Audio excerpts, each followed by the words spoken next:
Bonjour à ceux qui nous rejoignent pour vivre dans quelques minutes la messe présidée par le pape François à Tirana, la capitale albanaise. Le pape François effectue un voyage donc d'une journée après avoir été accueilli ce matin par le Premier ministre albanais à l'aéroport, puis cet échange de discours, la rencontre avec les autorités albanaises au palais présidentiel avec le président de la République.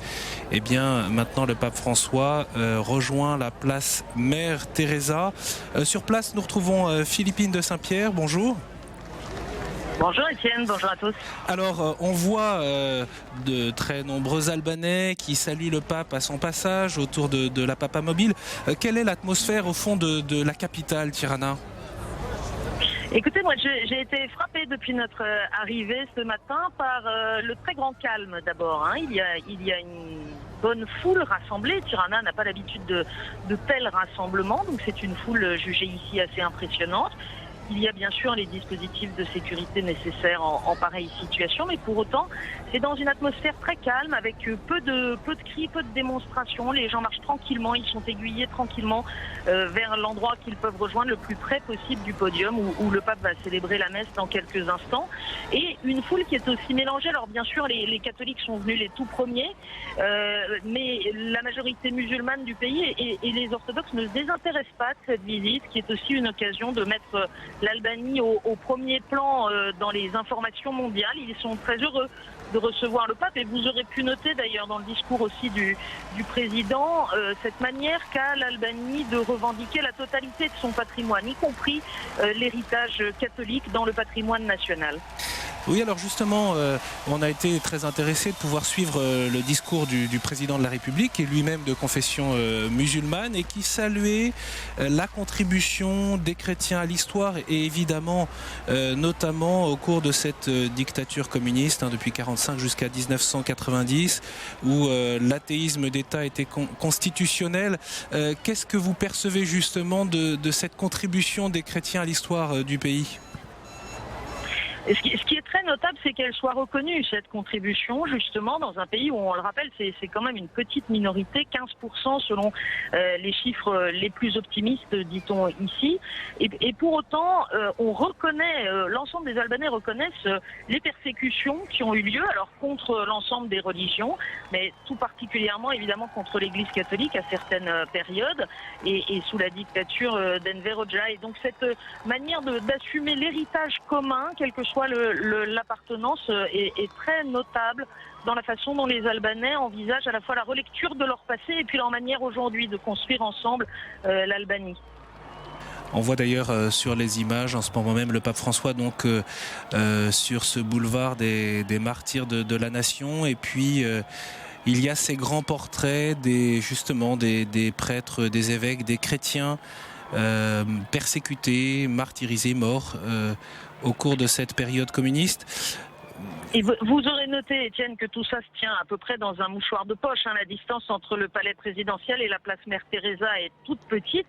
Et si on se promène autour de la place Mère Teresa, donc dans ce quartier extrêmement central où siègent aussi les institutions nationales, eh bien on passe de la place Mère Teresa à la rue Jean-Paul II. Et donc vous voyez dans le paysage urbain aussi, cette présence de l'Église catholique est reconnue et tranquillement acceptée. Pour quelles raisons, au fond, le pape François insiste tant, dès avant son voyage, mais aussi dans son premier discours, sur cette cohabitation pacifique exemplaire ? Qu'est-ce qu'elle signifie en Albanie, alors même que justement le pays était exsangue en 1990 à la chute du régime communiste ? Oui, et il est encore aujourd'hui dans une situation économique extrêmement difficile pour une bonne partie de la population. Mais ce que veut souligner François, et qui est d'une actualité particulièrement brûlante quand on voit à quel point les prétextes religieux peuvent être aujourd'hui instrumentalisés afin de justifier des actions violentes, y compris des actions terroristes, eh bien le pape François veut signifier que la coexistence est possible. Il l'a dit tout à l'heure d'ailleurs dans ce premier discours aux autorités. Il nous l'a dit dans l'avion au préalable, il l'avait dit dans les jours qui précèdent. Je crois que ce que le pape François veut souligner, c'est qu'il n'est pas obligatoire que les religions se déchirent et qu'elles soient instrumentalisées au service d'idéologies violentes. Loin s'en faut. Et quand précisément dans un pays en très grande souffrance, en grande difficulté, eh bien les différentes composantes religieuses s'unissent pour le service du bien commun, non seulement c'est souhaitable, mais en plus c'est possible et ça produit du fruit. Et c'est cet exemple-là, ce signe-là que donne l'Albanie avec sa majorité musulmane, mais avec beaucoup de mélange aussi entre les communautés, montrer que la chose est possible et que les religions, quand elles ne sont pas instrumentalisées par la politique, peuvent être au contraire au service de la politique avec un P majuscule, c'est-à-dire du bien commun de toute la nation. Alors voilà la Papa Mobile qui fait un arrêt, le pape François donc, qui salue les Albanais présents dans les rues de Tirana. Une Papa Mobile qui allait assez vite quand même dans les boulevards et les rues, peut-être plus vite que d'ordinaire. C'est un peu paradoxal au plan de la sécurité ici, depuis ce matin, c'est-à-dire que le Vatican a confirmé qu'il n'y avait pas de mesures de sécurité exceptionnelles, même si la période que nous vivons aujourd'hui au plan mondial est spécialement tendue. Oui, parce que pas de mesures de sécurité exceptionnelles. Pour autant, on a observé que le pape avait fait le chemin de l'aéroport dans une voiture fermée, qui elle aussi roulait assez rapidement. Et puis, pour tout vous dire, le périmètre autour du palais présidentiel et de la place Mère Teresa, toutes les communications téléphoniques, y compris terrestres, pas seulement les cellulaires, ont été bloquées pour des raisons de sécurité. Alors les forces de police sont très très calmes, très souriantes. Je vous le disais tout à l'heure, tout ça est extrêmement paisible, mais pour autant il y a des mesures très strictes. Parce que, évidemment, ça reste un point important, la sécurité dans ce type de rassemblement de foule et avec le pape. On parlait de la coexistence, Étienne, il y a une chose qu'il faut peut-être souligner sur la majorité du pays de confession musulmane. Depuis la chute du régime communiste, les pays du Golfe ont effectué de nombreux investissements ici dans la région, très importants, et notamment des Émirats comme le Qatar ou l'Arabie Saoudite. Et il est intéressant de noter que l'islam d'Albanie n'a pour autant pas modifié son ADN en quelque sorte. Il résiste très fortement aux sirènes du fondamentalisme musulman et il reste un islam paisible qui souhaite vivre dans la coexistence avec les autres religions.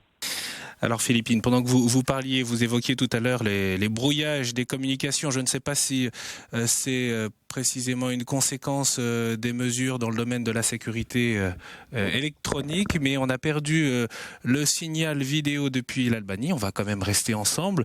Et figurez-vous qu'on voit en ce moment même, puisque c'est le centre télévisé du Vatican qui relaye ces images, non ? On va donc... rester ensemble, Philippine, peut-être pour évoquer justement ce lien entre le Vatican et l'Albanie. Dans cette première rencontre au palais présidentiel, on a eu tout à l'heure quelques grandes figures qui ont marqué l'histoire, à la fois cet héros national qui est une figure importante, Skanderbeg, mais aussi Mère Teresa, figure contemporaine de la foi, sans oublier également, le président de la République albanaise l'a souligné, un pape était de nationalité albanaise, Clément XI. Il y a des liens très étroits finalement au cours de l'histoire entre Rome et l'Albanie.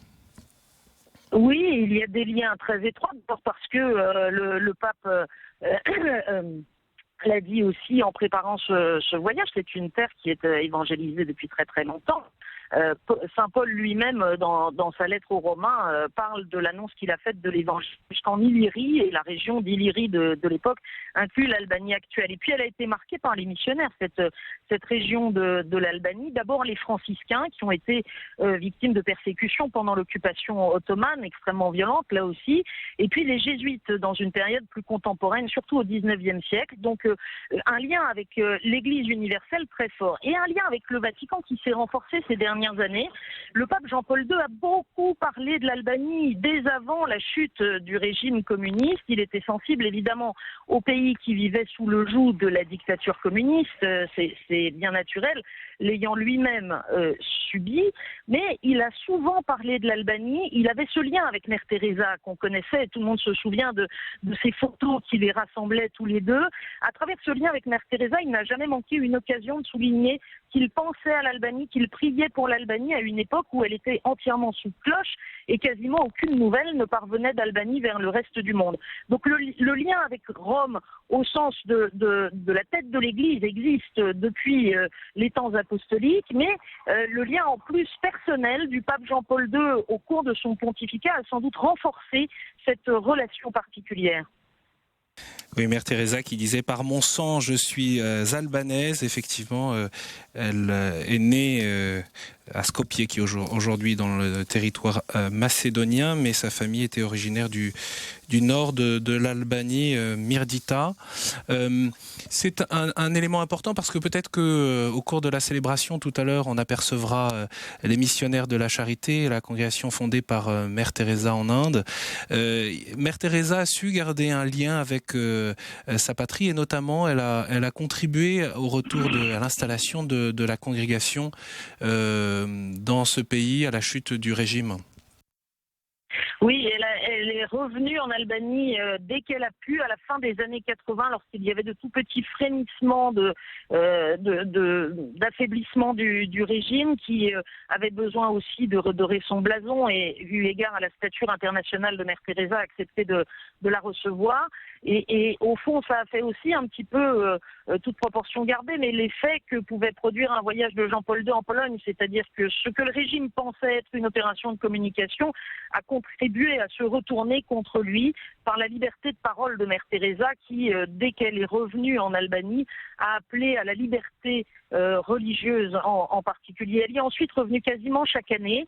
Et puis, vous le disiez, elle s'est attachée à ce que les missionnaires de la charité puissent s'installer dès l'aube des années 90, dès la fin de la dictature, puissent s'installer ici et particulièrement pour servir les pauvres, hein, parce que on parle de liberté religieuse, c'est évidemment un droit de l'homme fondamental et le pape le souligne régulièrement. Mais il faut aussi comprendre qu'à la fin de ces 40 années terribles de dictature, le pays était également exsangue au plan économique et que depuis il peine à remonter la pente parce que l'irruption brutale du matérialisme n'a pas non plus été simple pour tout le monde. Alors je vous rappelle que nous attendons dans quelques instants de pouvoir vivre la messe présidée par le pape François en Albanie sur la place Mère Teresa justement. Nous attendons le retour du signal et du coup peut-être Philippine, on peut évoquer aussi la présence de congrégations religieuses qui ont contribué à la vitalité de l'Église en Albanie, les franciscains et puis c'est peut-être intéressant à souligner du fait de l'histoire même du pape François, les jésuites également ont contribué à l'élan missionnaire en Albanie. Oui, alors les franciscains, c'est Saint François lui-même, dit-on, qui a apporté la bonne nouvelle du Christ dans une partie de l'Albanie et les franciscains ont poursuivi cette mission, cet apostolat ici en Albanie pendant des siècles. Alors évidemment, à partir de la conquête ottomane, leur situation, selon les périodes de l'Empire ottoman, est devenue plus compliquée. Et puis, au milieu du XVe siècle, et en particulier après la mort de Skanderbeg que vous évoquiez, ce héros national qui s'était rebellé contre le sultan et qui a su tenir tête à ses armées pendant plus de 2 décennies, et bien après la chute de Skanderbeg et sa mort, l'épuration en quelque sorte contre les chrétiens a été très violente de la part de l'Empire ottoman et les franciscains en ont particulièrement été les victimes. Alors ensuite, la période jésuite, elle est plus marquante, je vous le disais, à la période contemporaine et notamment à partir du milieu du 19e siècle. Au fond, le petit clin d'œil de la Providence aujourd'hui, c'est que ce sont ces 2 ordres, jésuites et franciscains, qui ont le plus marqué l'histoire de l'Église ici en Albanie. Et c'est évidemment, quand on voit la figure du pape François, jésuite qui a choisi comme nom de pape François, un clin d'œil particulier, peut-être un lien singulier entre lui et cette église albanaise. Il fallait donc qu'il vienne en Albanie. On a retrouvé les images depuis la place Mère Teresa, donc en plein cœur de la capitale Tirana. Vous le découvrez, cette place, elle est entourée par des imposants bâtiments et dont notamment 3 universités. On retrouvera peut-être la marque dans l'architecture de la période communiste et même de la période fasciste qui l'a précédée. Sur cette place Teresa sont rassemblés donc les fidèles qui vont donc retrouver le pape François. Peut-être un dernier mot, Philippine, puisqu'on attend maintenant le pape François sur cette place Mère Teresa. Les points d'attention et les attentes de la communauté catholique, justement. Alors, d'abord, continuer la reconnaissance de ce martyr et de l'extraordinaire fidélité des catholiques d'Albanie qui ont su maintenir vive la flamme de l'Évangile. Au fil des siècles, je l'évoquais, ça n'a pas toujours été simple, loin s'en faut. Et puis dans la période du XXe siècle, avec ce temps de dictature extrêmement difficile et rude, donc d'abord, continuer à reconnaître que cette histoire de fidélité finalement, voilà, et puis d'autre part cette coexistence pacifique. Le pape avait donné ces 2 éléments déjà au vol retour de Corée. Étienne, vous étiez à bord de l'avion papal, et en expliquant pourquoi il se rendait ensuite en Albanie, il avait déjà souligné ces 2 aspects.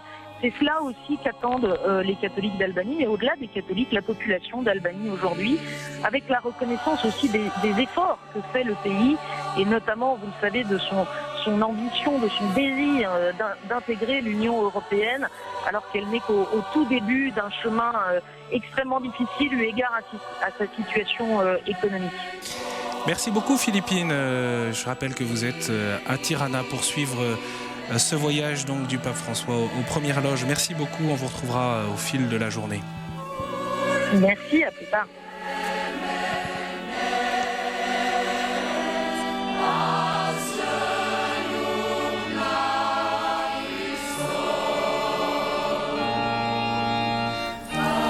Alors, le pape François va donc s'apprêter à célébrer, présider la messe en plein cœur de cette ville. Peut-être qu'on peut se rappeler, même si la chute du régime c'est 1990, on peut quand même se rappeler que jusqu'en 1990, toute manifestation de type religieux était punie de mort. Il était absolument interdit d'aller à la messe. Tous les symboles religieux avaient disparu. C'était vrai pour les catholiques, les chrétiens, mais aussi bien sûr les musulmans. L'athéisme était inscrit dans la Constitution. Le pape Jean-Paul II est venu à Tirana en 1993, donc quelques années juste après la chute du régime. Il avait d'ailleurs ordonné 4 évêques albanais pour que l'Église puisse renaître.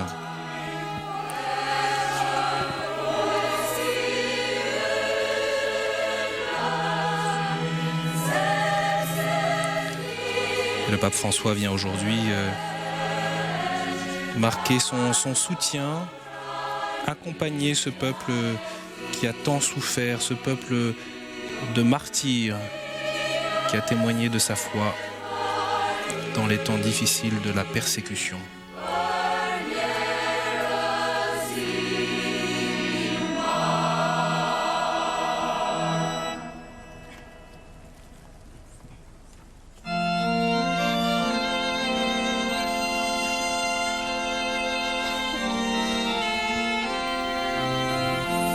Je vous parlais à l'instant de persécution.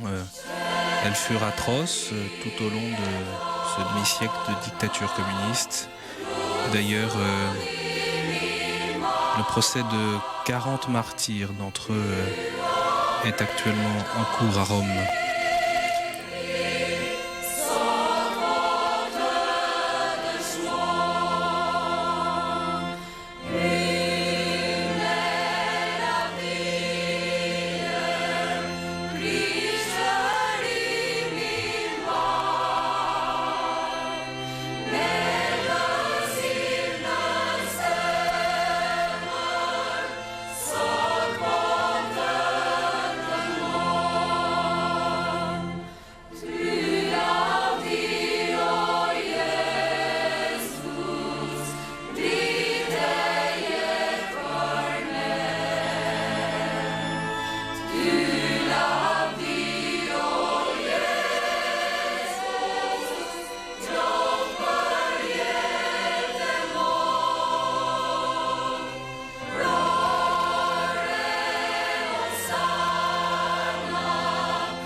les responsables politiques, mais aussi les différents responsables des communautés religieuses. Le pape François est maintenant dans la sacristie, se prépare donc à célébrer cette messe qui sera dite en latin, également en albanais pour les réponses de l'Assemblée.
Patris et Filii et Spiritus Sancti.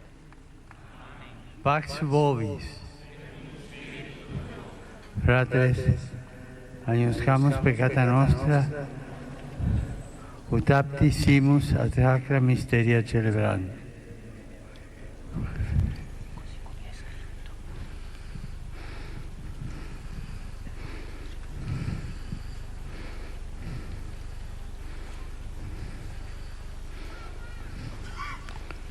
Poi refehemihit.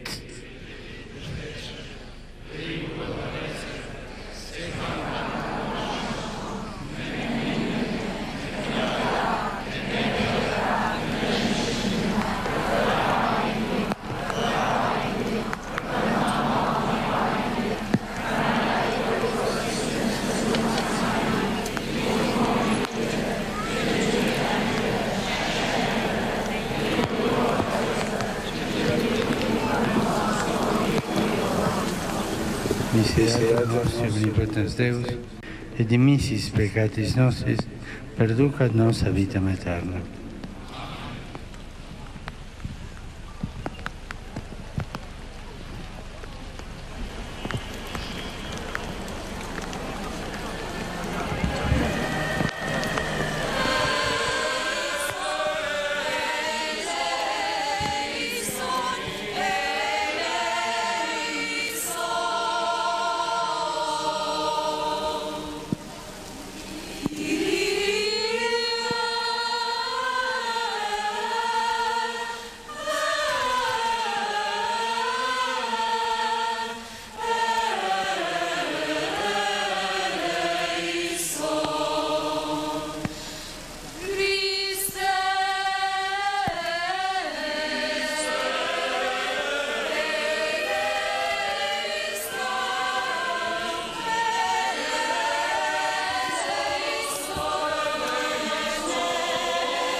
Oremos.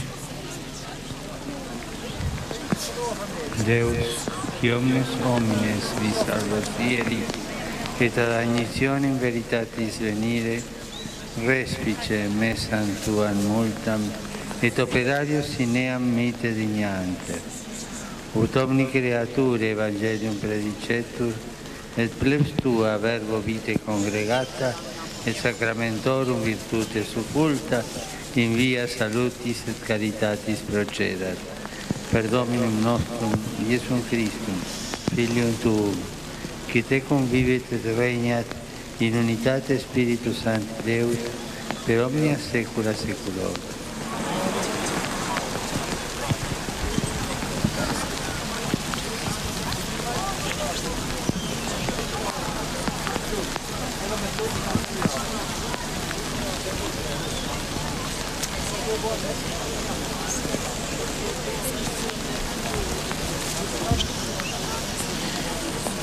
Lexim i daljes.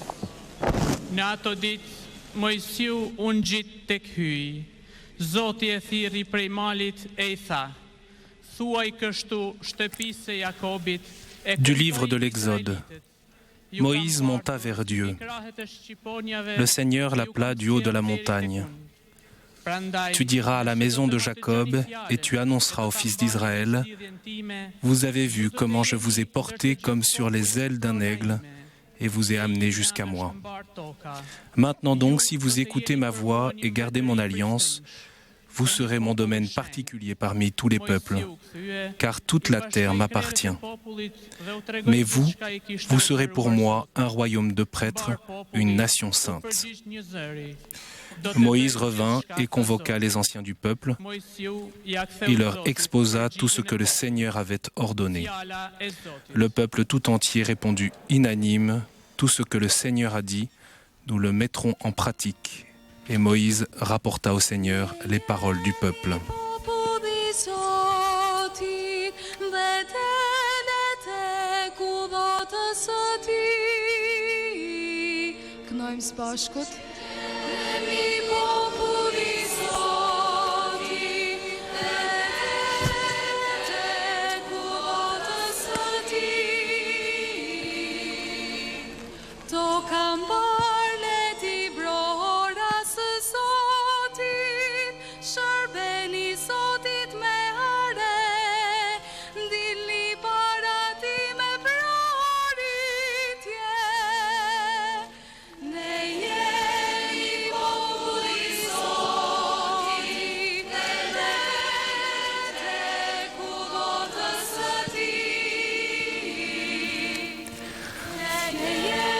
Acclamez le Seigneur, terre entière, servez le Seigneur dans l'allégresse.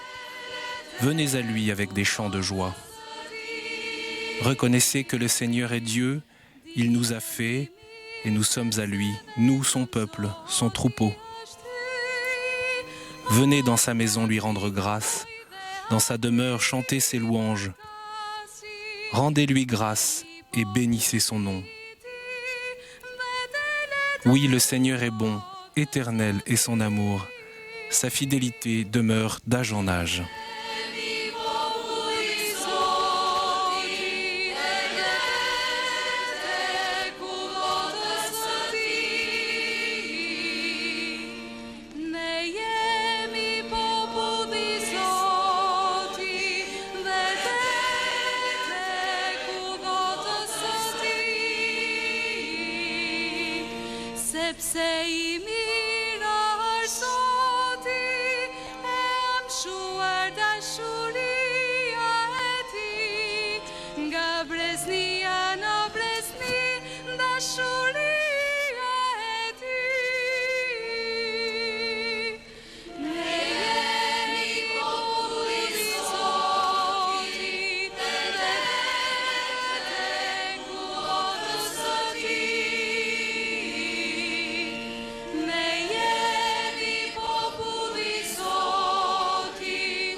Lexim prej letrës së Shën Palit Apostull drejtuar romakëve.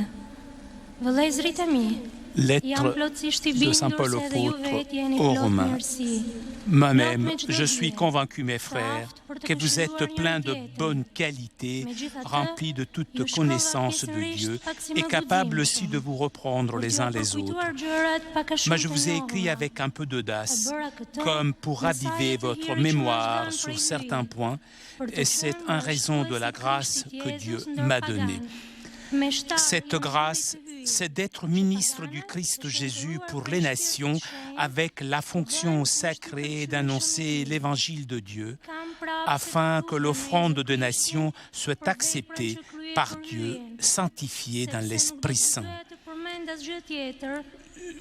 Je mets donc ma fierté dans le Christ Jésus pour ce qui est du service de Dieu, car je n'oserais rien dire s'il ne s'agissait de ce que le Christ a mis en œuvre par moi, afin d'amener les nations païennes à l'obéissance de la foi par la parole et l'action. La puissance des signes et des prodiges, la puissance de l'Esprit de Dieu. Ainsi, depuis Jérusalem, en rayonnant jusqu'à la Dalmatie, j'ai mené à bien l'annonce de l'Évangile du Christ. Je l'ai fait en mettant mon bonheur à n'évangéliser que là où le nom du Christ n'avait pas encore prononcé, car je ne voulais pas bâtir sous les fondations posées par un autre, mais j'ai agi selon la parole de l'Écriture. Ceux à qui ne l'avait pas annoncé verront, ceux qui n'avaient pas entendu parler comprendront.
Zoti qoftë me ju. Leximi i Ungjillit shej sipas Lukës.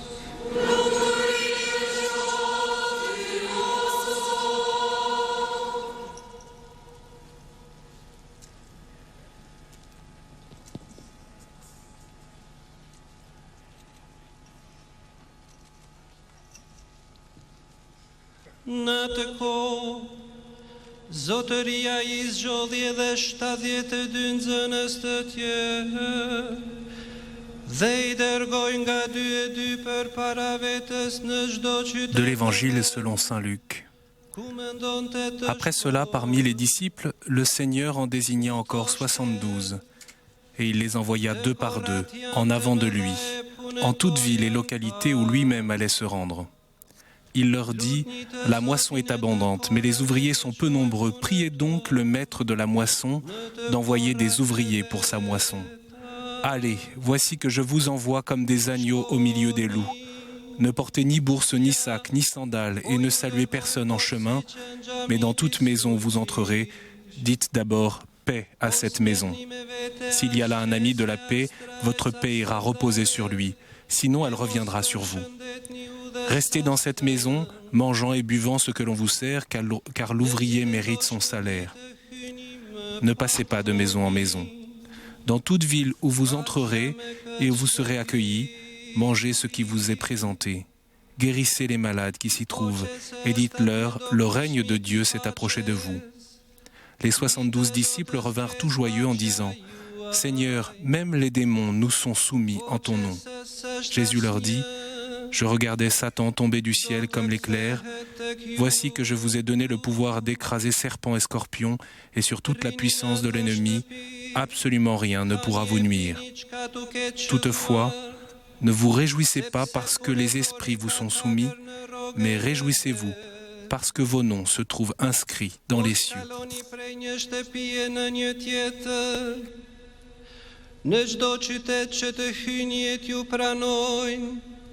Hani çkat ju ven për para,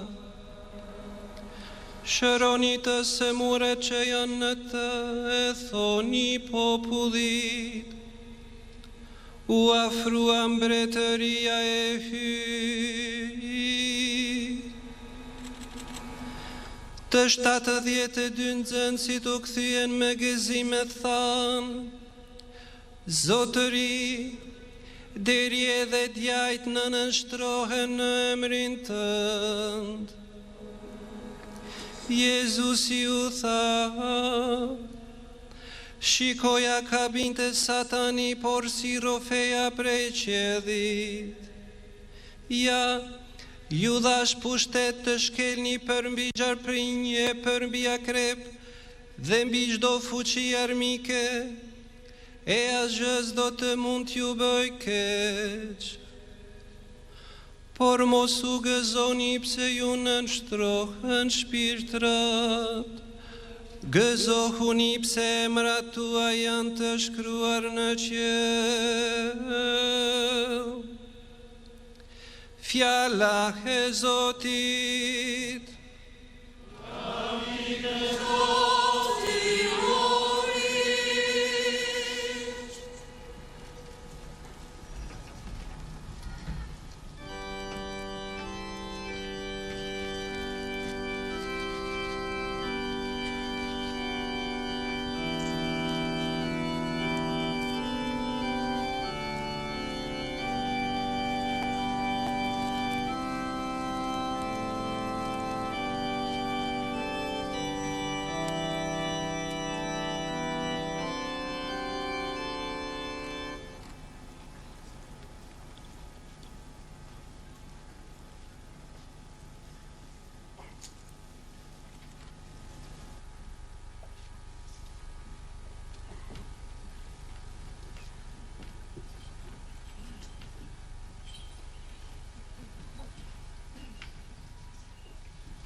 Aujourd'hui, l'Évangile nous dit qu'en plus des 12 apôtres, Jésus appelle 72 autres disciples et les envoie dans les villages et dans les villes pour annoncer le règne de Dieu.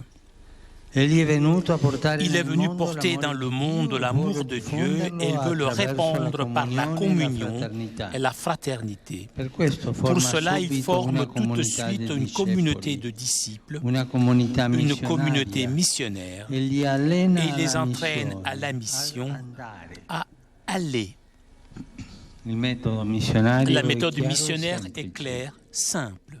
Les disciples vont dans les maisons et leur annonce commence par une salutation pleine de sens. Paix à cette maison. Ce n'est pas seulement une salutation, c'est aussi un don. La paix.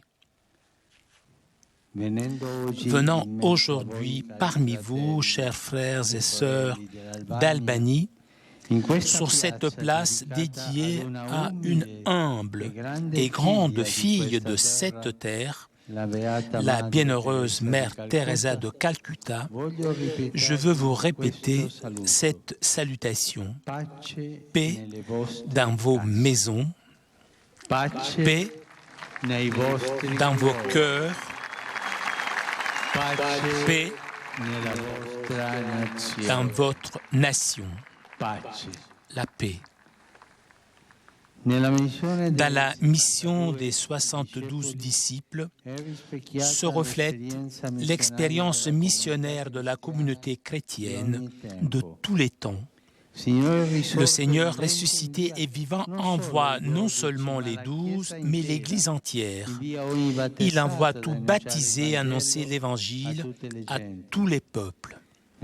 Au cours des siècles, l'annonce de paix portée par les messagers de Jésus n'a pas toujours été accueillie. Parfois, les portes se sont fermées. Dans un passé récent, la porte de votre pays a été également fermée, bloquée par le verrou des interdictions et par des prescription d'un système qui niait Dieu et empêchait la liberté religieuse. Ceux qui avaient peur de la vérité et de la liberté faisaient tout pour bannir Dieu du cœur de l'homme et exclure le Christ et l'Église de l'histoire de votre pays, même si celui-ci a été parmi les premiers à recevoir la lumière de l'Évangile. Dans la deuxième lecture, en effet, nous avons entendu la référence à Illyrie, qui, au temps de l'apôtre Paul, incluait aussi le territoire de l'actuelle Albanie. En repensant à ces décennies d'atroces souffrances et de très dures persécutions contre les catholiques, les orthodoxes et les musulmans, nous pouvons dire que l'Albanie a été une terre de martyrs. Beaucoup d'évêques, de prêtres, de religieux et de fidèles laïcs même d'autres religions ont payé de leur vie leur fidélité. Les épreuves de grand courage et de cohérence dans la profession de foi ne manquent pas. Combien de chrétiens ne se sont pas pliés devant les menaces, mais ont continué sans vaciller sur la route entreprise. Je me rends spirituellement à ce mur du cimetière de Scutari, lieu symbole du martyre des catholiques, où on exécutait les fusillades et avec émotion je dépose la fleur de la prière et du souvenir reconnaissant et impérissable. Le Seigneur a été à côté de vous, chers frères et sœurs, pour vous soutenir. Il vous a guidé et consolé. Et enfin, il vous a enlevé sur les ailes de l'aigle, comme il fit un jour avec l'ancien peuple d'Israël, comme nous avons entendu dans la première lecture. L'aigle, représenté sur le drapeau de votre pays, vous rappelle au sens de l'espérance, à remettre toujours votre confiance en Dieu, qui ne déçoit pas, mais qui est toujours à nos côtés, surtout dans les moments les plus difficiles. Aujourd'hui, les portes de l'Albanie se sont rouvertes et le temps d'un nouvel engagement missionnaire pour tous les membres du peuple de Dieu est en train de mûrir. Tout baptisé a une place et une tâche à développer dans l'Église et dans la société. Que chacun se sente appelé à s'engager avec générosité dans l'annonce de l'Évangile et dans le témoignage de la charité, à renforcer les liens de la solidarité pour promouvoir des conditions de vie plus justes et plus fraternelles pour tous. Aujourd'hui, je suis venu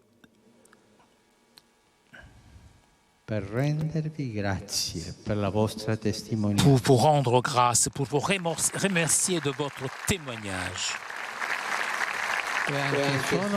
Et je suis venu aussi pour vous encourager à faire croître l'espérance en vous et autour de vous.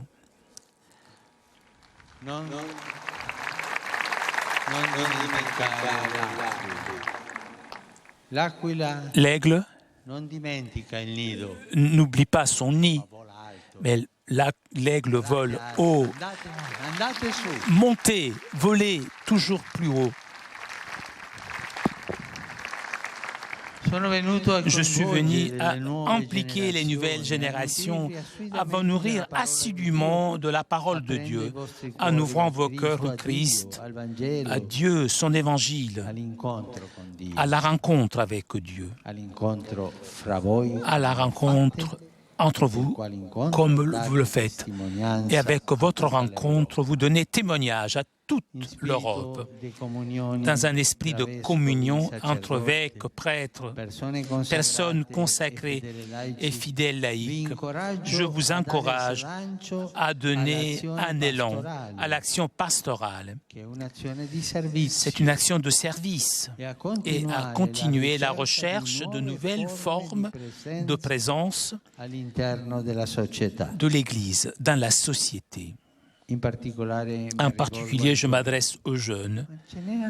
Il y en avait tant sur le chemin, dans l'aéroport jusqu'ici. C'est un peuple jeune, très jeune. Et là où il y a la jeunesse, il y a l'espérance.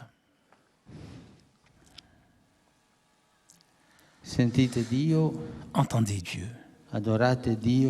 Adorez Dieu. Et aimez-vous les uns les autres, en tant que peuple, en tant que frères. L'Église qui vit dans cette terre d'Albanie. Merci. Merci pour ton exemple de fidélité. N'oubliez pas le nid de ton histoire éloignée, même des épreuves. N'oubliez pas les plaies, les blessures. Mais ne vous vengez pas. Avancez, volez sous l'espérance d'un avenir grand.